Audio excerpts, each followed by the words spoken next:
ગાંધીનગરના સેક્ટર 24માં રહેતી મહિલા કોન્સ્ટેબલનો નિર્વસ્ત્ર હાલતમાં મૃતદેહ મળ્યો હતો.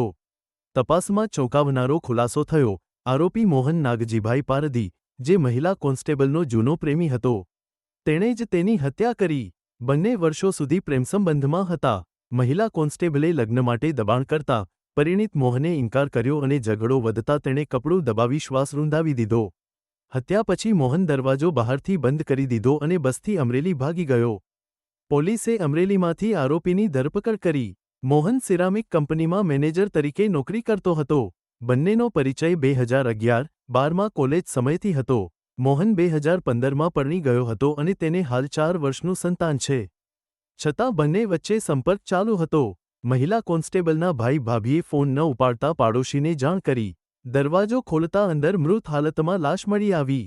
પોલીસે આરોપીની ધરપકડ કરી લીધી છે અને રિમાન્ડ પ્રક્રિયા ચાલુ છે.